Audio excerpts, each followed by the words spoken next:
So, how many of y'all have prepared for death? Yep, I said it. I'm not afraid to say it. So, I was thinking, like, we prepare for birth by doing, baby showers and getting all this information and stuff like that.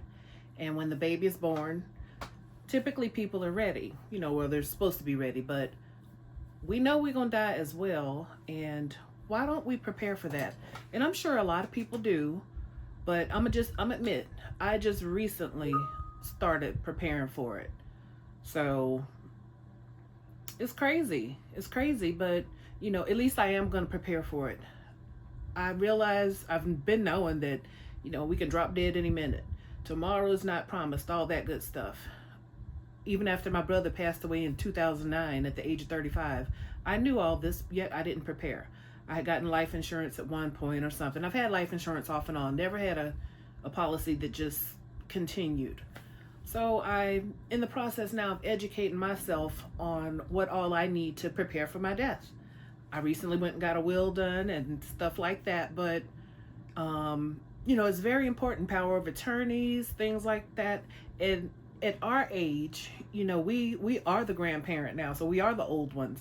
But if we still have generations past us, it's up to us to kind of help them along, because a lot of them may have not been taught to, prepare for their death. So right now we're looking at preparing for our death, preparing for theirs. But, we do what we have to do to survive. I'm hoping that each generation gets better with these types of things and sharing information and just, being prepared. So much is happening in the world, and I've just been thinking so much lately about everything that's going on. By the way, y'all are getting to know the real Melinda, so this is the real Melinda. I don't wear pink every day, surprisingly. Although I do have some aspect of pink on, I don't wear pink every day, so this is me. So I'm just going to record however I feel, however I look. I'm not going to try to pretty myself up or nothing like that. Anyway, I'm sorry to get off task. I've been doing that a lot lately, but we'll talk about that in another video. But yeah, back to preparing. It's so important to prepare. And in the times that we're living, the more, each day that goes past, I'm thinking, I get generational homes now. People, having multi-generational families living under one roof. It makes so much sense. And if I had my wish, my husband and I would have all our kids and grandkids under one roof, whoever wanted to come. But, I've just been thinking about that a lot lately, and how important it is to have family around, especially, always. It's just always important to have somebody around. It helps cut down on, putting each other in facilities and homes and stuff like that, because if everybody's under one roof, we can make it work. Unfortunately, we don't think like this anymore. We are very selfish. We want hours and not hours. So, just something to think about. But hopefully all of you are preparing, if not already prepared, for death, because it's going to happen. We just don't know when.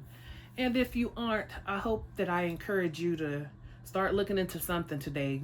Go on ChatGPT and ask them what you need to do or whatever. But we not only, this also, and then I'll conclude, but we not only need to prepare for our deaths, our parents' deaths, whomever. We need to think about things like, who's supposed to take care of, a family member who may not be in a position to take care of themselves or something like that. Who's left? Who's that responsibility fall to?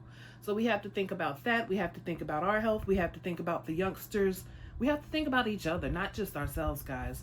Think about yourself first, because if you don't think about yourself first, then you can't think about everybody else. So if you like this content, please hit that like button, that subscribe button, come back and visit me.